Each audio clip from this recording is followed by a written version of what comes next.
welcome to today's service. I'm Reverend Sue Browning. I am the minister who serves the Unitarian Universalist congregations in Easton, Maryland and in Chestertown, Maryland. It is good to be together today. Our guest today is Sana Saeed, and Sana is going to share today her reflections and thoughts on balance in life, particularly in times when things feel overwhelming. So welcome, Sana. We are both anxious to hear your message, and we are particularly excited to welcome you as the new point of contact for our congregations at the Unitarian Universalist Association. Sana recently accepted that position in the Office of Congregational Life, and she'll be the person who's our go-to when we need to learn something about what's going on with other congregations or when we're looking for resources. I think it fits with the message today because when we think about the Unitarian Universalist Association, sometimes called the UUA, it is a group of congregations. It is all the congregations in the United States. They're grouped in regions. And when we think about balance, it's a reminder that just like individuals, we are not on the journey alone. And when things are feeling rocky, we need to reach out to others. Working with other congregations is also part of being a Unitarian Universalist congregation. We are in covenant with others to lift up our values in the world and to live those values out. Sana, we shared her full bio in the newsletters and on the websites, but just a few highlights here. Sana was born in Manchester in the United Kingdom and moved to the United States when she was 16. As a dual citizen, she grew up in a multilingual Pakistani home where she learned Urdu, Punjabi, and English. And she has had the opportunities to travel and study abroad extensively. Most recently, she did a research project which took her to Myanmar, where she worked on a paper documenting the ethno and religious tensions between the Burmese Muslims and the Buddhists. And in 2018, Sana completed her Master's of Divinity degree at Harvard. So Sana comes with an incredibly rich background, and beyond this, work in youth programming, work as a chaplain at a university. So it is with great excitement that we welcome you this morning. If you are new to either of our congregations, if you're visiting, if you're new to Unitarian Universalism, we hope you'll seek us out, make sure we know what your questions are. Check out some of the information we have on the website, give us a call, email us. In these times of the pandemic, we are finding we are still meeting new folks and widening our circle all the time. So now, as we prepare to gather, may we come with open hearts and open minds. Come, let us worship. Come all, and let us worship. Good morning. Words for our chalice lighting today are by Reverend Alice Anacheka Naisman. I invite you to light your chalice with me today. In a time of uncertainty, when everything around us is changing constantly, each day new developments, rising numbers, changing guidelines, when the world we live in suddenly seems upside down and topsy-turvy, we light our chalice to remind ourselves of our grounding in our faith. We remember that the flaming chalice came into being as a beacon of hope during World War II, a secret symbol that offered help. In the midst of it all, we wrap ourselves in the warm light of our familiar flame, a reminder of the strength that emerges when we come together in community. Let us light our chalice.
So we are now at the time in the service where we are going to do our version of Thoughts for All Ages today, but Sana and I thought it would be fun if I interviewed her because she is not only our guest speaker, she is our contact to the Unitarian Universalist Association.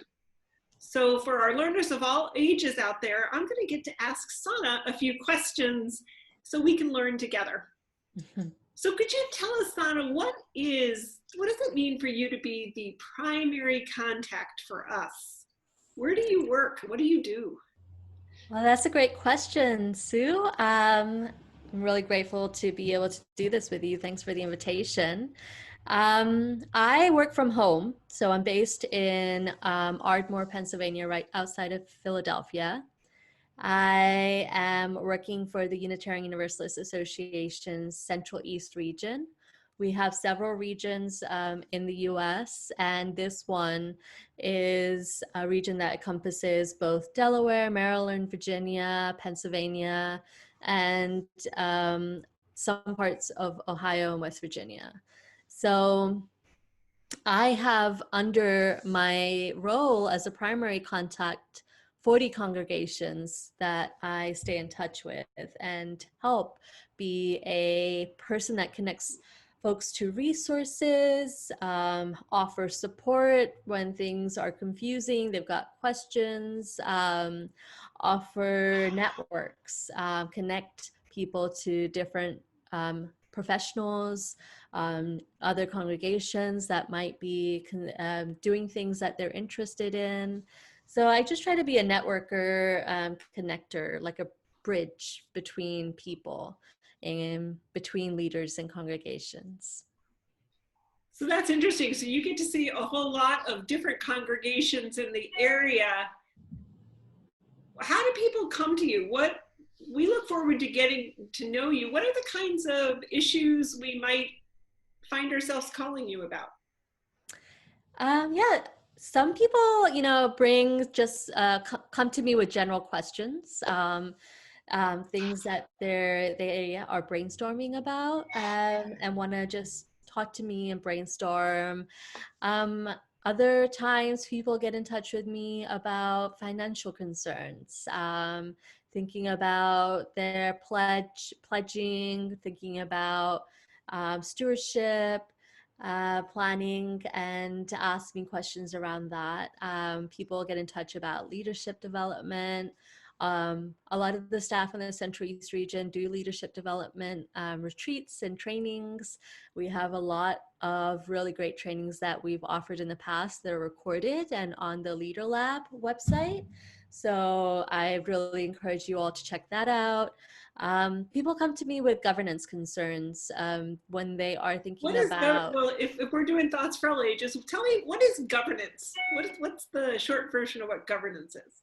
Yeah, governance is, for me, anything that involves various groups of people making decisions at the church or congregation. So, for example, there are a group of people that are the board and they make decisions about things that the congregation has asked them to or have voted them into positions to do. And they make policies that help people guide them through making decisions. So governance can be things like that. Governance can be when you have elections at the church for different committees and board. It could be when you're talking about the building and you want to make decisions about fixing different parts of the church building. A lot of governance, I think, was in play when people moved to doing online services and what that would look like. So um, it has many different facets in congregational life. Great. So there's lots of things you can help us with. So I can pick up the phone or email you. I know our board presidents are on a list and they hear from you. What if another leader had a question? What if somebody had a question and they were trying to figure out something about music?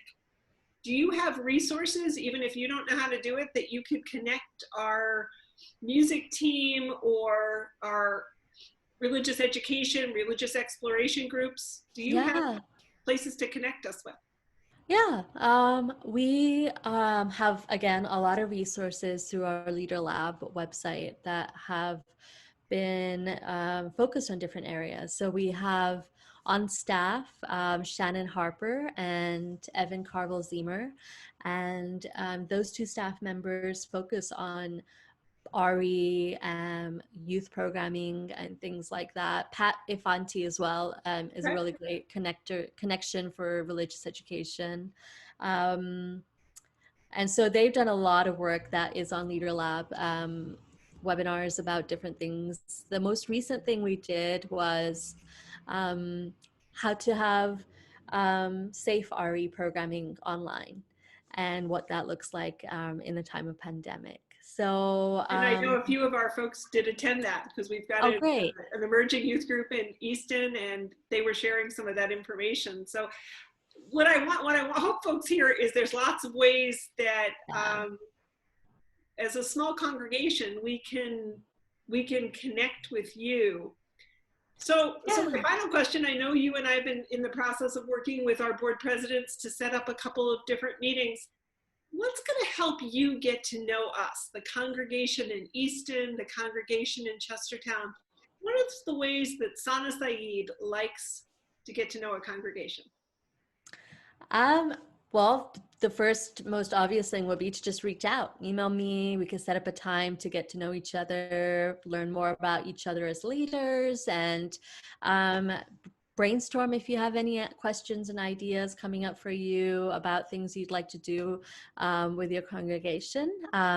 Networking calls that we have right now on a monthly basis are really great ways to get to know me and other staff in the Central East region. So, we have calls that I'm a part of on the second Tuesday and the third Wednesday of the month at this point. And that's open to anyone. And I usually see a lot of people that are leaders at the different congregations I'm a primary contact for through those calls. Um, Keep your information updated through our admins for the UUA website. That helps us keep up to date on who is in leadership, and that helps us stay in touch with you. We can send you emails, call you about different things coming up. There's a lot of really awesome events that the Central East region is hosting. We have New Day Rising that will be held in February, and it's a day-long event where different congregations in the Central East region will be showcasing the ways that they've worked on anti-racism, anti-oppression, and different things at their congregations. And we're hoping to create a space where churches and congregations can dialogue, brainstorm together, resource share. We had a similar event like that for the holiday call. We had a call with about 100 folks from the Central East region about what do we do for the holiday services and how do we do those online? And we ended up having a 30-page resource document that came out of that from the brainstorming. So those are some ways to keep in touch and get to know me. Great. Well, listen, we are really excited to have you as our primary contact. We know we've gotten to know the prior primary contacts well. It takes time, like with any relationship. So as we hear your words, as we hear your sermon today about balance, we are excited. So Sana, welcome and best in your position with us. Thank you Take so much. care. I'm excited to be with you all. Have a wonderful day. Our meditation today is by Reverend Nathan C. Walker, titled A Survival Meditation. I invite you to sit comfortably, whatever that may look like for you. Close your eyes as you feel comfortable, or find a spot to focus on. Feel free to turn your video off if you like. Start to focus on your breath, breathing in and out. As I speak, Breathe along with me, dwelling on the words. Let us begin. Breathing in, I'm aware of my pain. Breathing out, I am aware that I am not my pain. Breathing in, I am aware of my past. Breathing out, I am aware that I am not my past. Breathing in, I am aware of my anger. Breathing out, I am aware that I am not my anger. Breathing in, I am aware of my despair. Breathing out, I am aware that I am not my despair. Breathing in, I am aware of peace.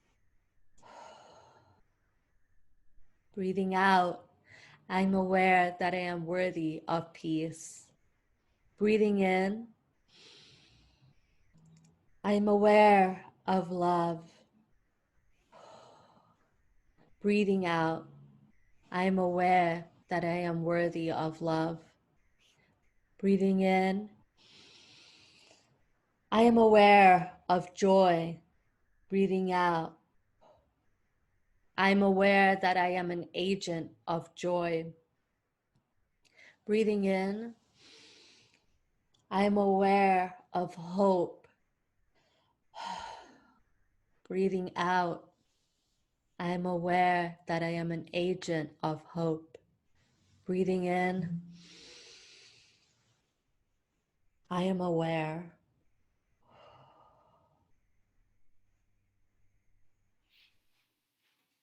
Now is the time in our service where we acknowledge the joys and sorrows in our lives. It's one of the ways we build community by marking milestones and letting one another know what we're struggling with and what we're excited about. During the time of virtual services, we ask that you email any joys and sorrows you'd like included to me or to either of the offices by noon on Thursdays. So I've gone ahead and I've lit the candles. Our first candle is in acknowledgement of the COVID virus and the many ways it's impacted our lives.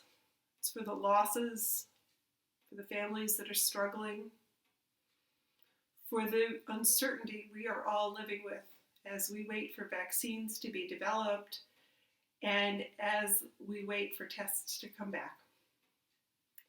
It's also for the places of recovery, in honor of the healthcare workers, in recognition of the researchers and the essential workers in so many areas that are working to keep us safe. Our second candle today is a candle of appreciation for those who have worked in the electoral processes over these last months, who have worked to get the counts right and have had the courage to stand up and explain and make sure that these results are taken seriously. We didn't have any individual joys and sorrows submitted this week, and so I like this third candle knowing that a lot is going on in people's lives. People dealing with illness, people dealing with holiday planning, places of joy, places of hope in your life. This candle is representative of all of those many aspects of who we are and what we walk with. And the final candle today is a candle. It's the first week in December, and we light a candle in acknowledgement of all of the December birthdays. It is a joy. If you are celebrating in December, we are so glad you were born. We are so glad you are a part of this community. So happy birthday. Let's go ahead and just take a moment of silence in recognition of all that is in our hearts these weeks as we lead into the holiday season.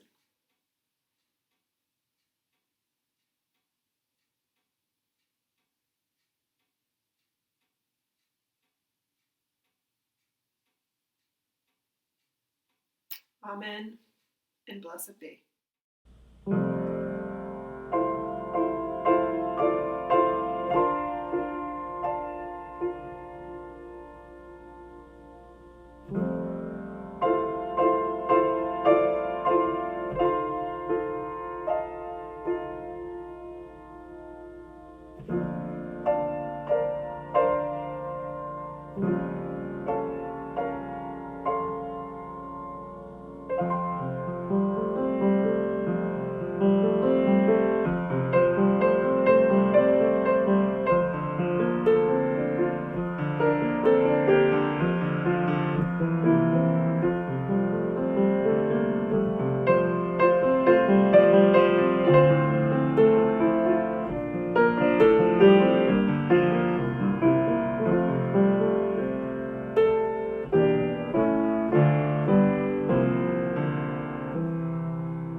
Good morning. Thank you for the invitation to speak with your wonderful congregation today. My pluralist journey expanded in 2009 when I was hired as Director of Youth Programs at the Unitarian Universalist Church of Arlington in Virginia, even though I was a Muslim then. Now I identify as a UU with a Muslim heritage and reflect on how today there are a group of ordained UU ministers. Surprise! Back then, I dove headfirst into work and learning about Unitarian Universalism, mostly from teenagers I was supporting. At the same time, I remember visiting my Pakistani Muslim parents in that first month I was hired and witnessing a complete parental freakout. Why? Because my younger brother had Googled UUs only to stumble upon websites declaring it was a cult. Unknown to me, he had convinced my parents I had been hired by a cult. To some degree, I don't think my parents or my brother really cared. They just didn't understand what was happening. It turned out to be a blessing in disguise because I was finally able to sit with my family and talk to them about why I really liked working with Unitarian Universalists. Fast forward 11 years later, I am now in the ministerial track and I work for the Unitarian Universalist Association Central East region. I've been thinking recently about the ways the work I do has been fulfilling and meaningful. But after 8 Zoom calls in one day, I felt like I hit a wall and I needed more balance in my week. As you know, we're in a time of pandemic, a worldwide crisis, yet some of us may be filling up this time with more meetings, more virtual happy hours, more virtual book discussions, and family game times because of the loss of in-person connections. I'm a nerd. I have 3 master's degrees and I'm contemplating a fourth, but I find myself pausing at that thought and thinking, Sana, it's a time of pandemic. The best way to make sure you survive is to reduce stress and keep wearing a mask and washing hands and social distancing. As I was reflecting on what it means to find inner peace and balance in a time of pandemic, I found myself reading over 2 stories that I want to share with you this morning. These stories are from the book Everyday Sacred, a powerful collection of spiritually reflective moments written by Sue Pender and inspired by Buddhist principles. The first story is called Empty, and the second story is called Overflowing Tea.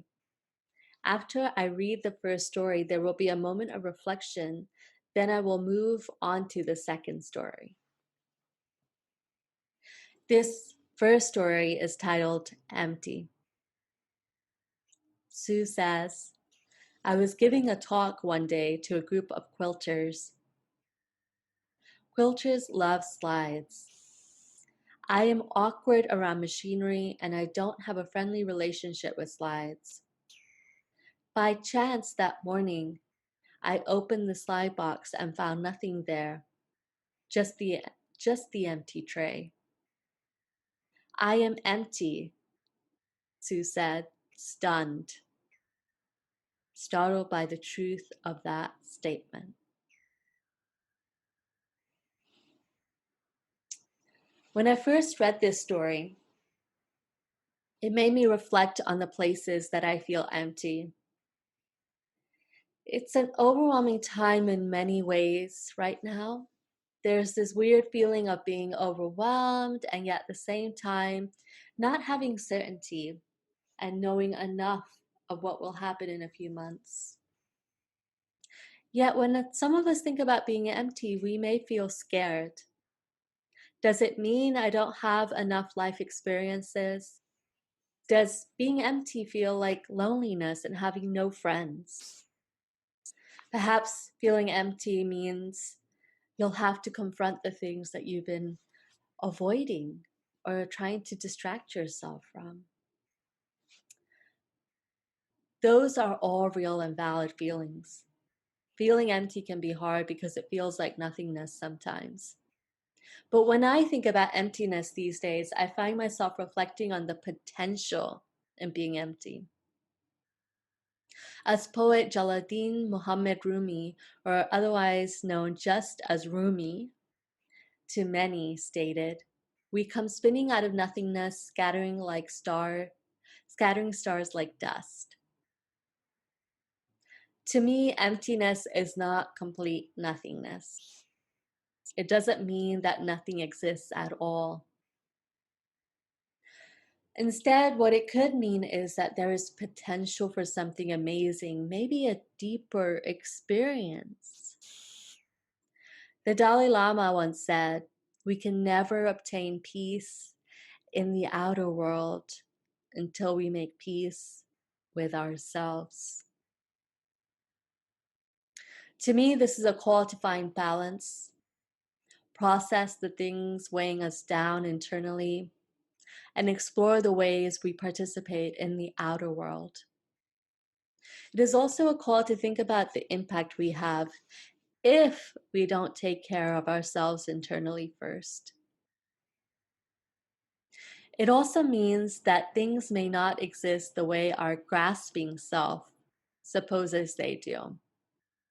The grasping self in Buddhism is being the part of us that wants to control and wants to know what will happen next. And that makes sense to me these days because right now, sometimes things do not make sense the way I would like them to. And perhaps it means letting go of our grasping self. I invite you to sit with our first story and reflect on what things came up in your mind. Maybe notice the places that you feel empty. What does emptiness feel like for you? And while you reflect, I'm going to move into the next story, the second story written by Sue Bender. The second story is titled Overflowing Tea. As Sue writes, over time, I've read 5 books that have told 5 slightly different versions of the same story. I call it Overflowing Tea. The setting changes, but the cast of characters remains the same. There's always a wise Zen monk or hermit living in a remote place and an earnest student who has made a pilgrimage to see him. Traveling a long distance to find his teacher, the student arrives seeking wisdom. The serious student, his head filled with questions, is annoyed and becomes more and more frustrated when his teacher refuses to answer his questions. Pour me a cup of tea, the monk eventually says, and I will tell you when to stop. The dutiful student starts pouring the tea and pouring the tea. The bowl fills and he is horrified, watching it as the tea finally spills out of the cup and over everything. Exasperated, the student finds the courage to speak. Can't you see the cup is full? It can hold no more. And so it is with you, the wise teacher answers. Your mind is full of too many things, too many questions. Only when you are empty will there be room for more knowledge to come in. I am empty, Sue reflects, no longer seemed a doomed prophecy. I would begin with an empty bowl.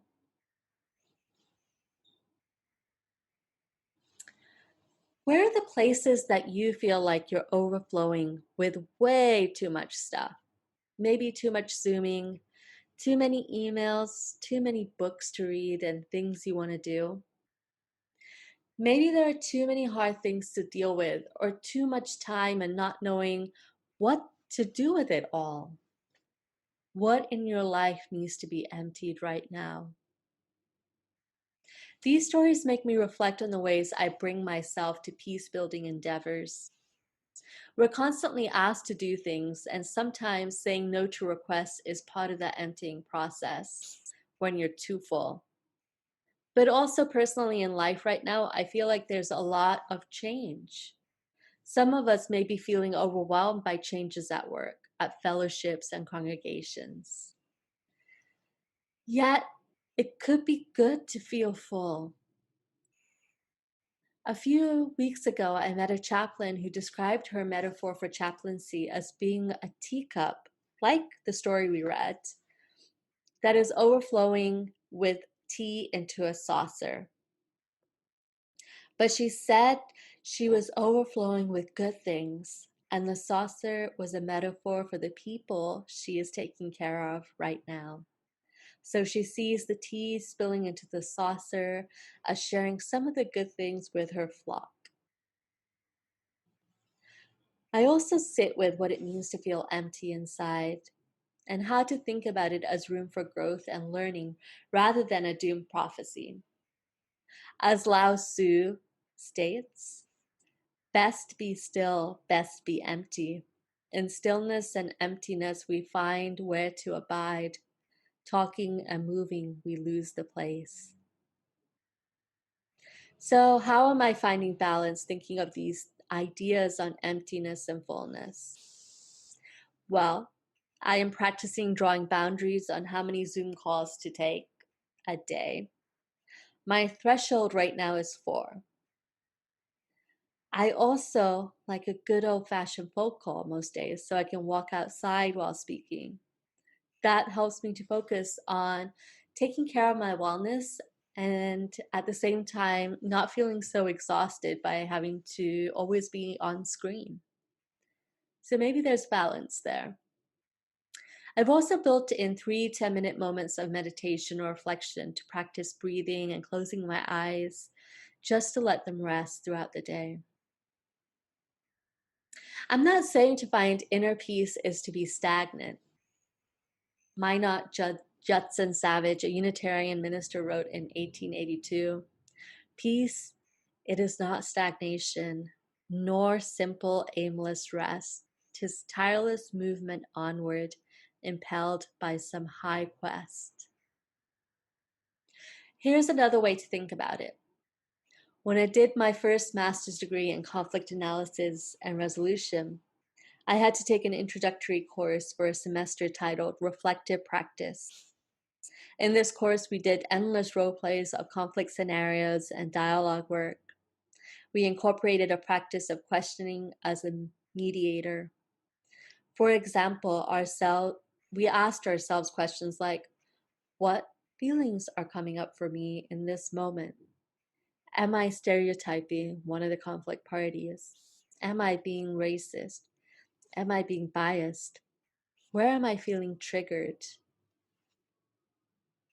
Our implicit biases are hard to recognize when we operate in the outer world, and we all have them.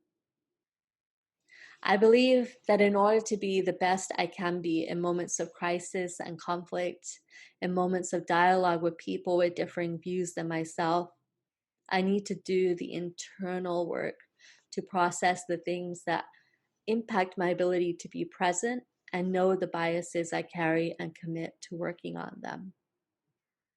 We need to process the things that fill us up and empty the things that no longer serve us.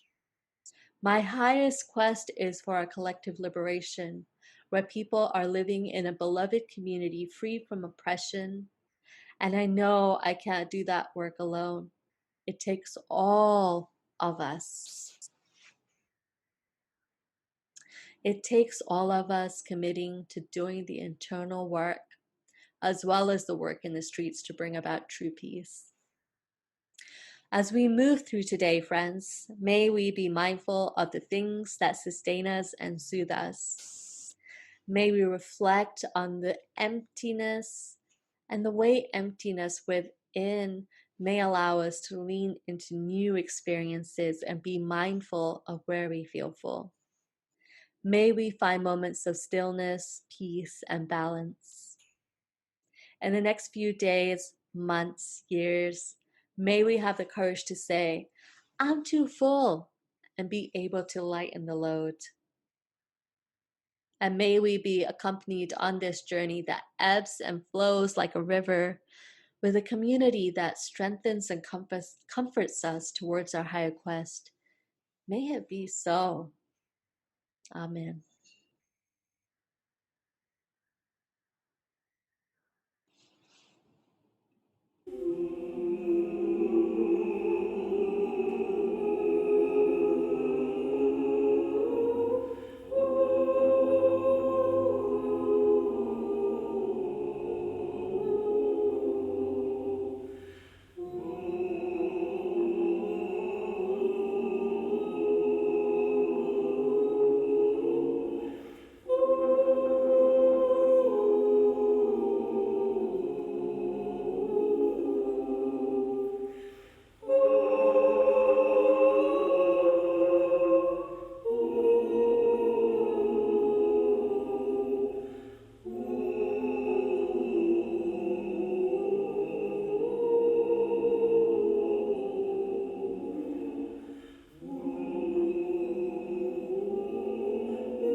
Wendell Berry writes in a poem, "The Peace of Wild Things."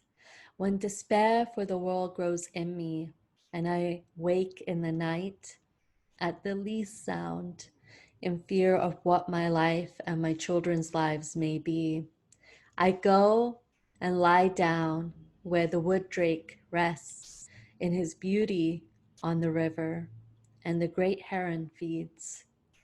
I come into the peace of wild things who do not tax their lives with forethought of grief.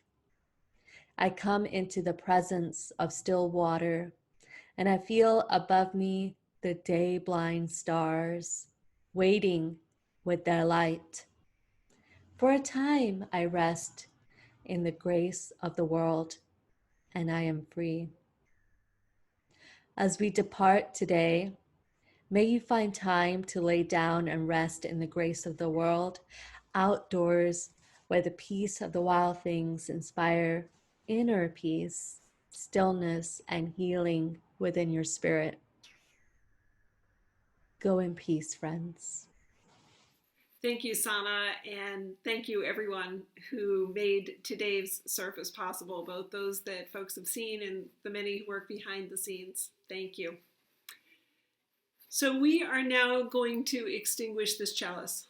This chalice magically was sent to me, the flame all the way from Sana, and we bring it here. We extinguish this chalice, this flame that has passed through the ages, past chalice to chalice. As we extinguish the flame, think about the ways we each find balance in our lives. And may we find not only balance, but may we find abundance in this holiday season. Go in peace. Go in love. Go knowing love surrounds you wherever you may go. Have a great week.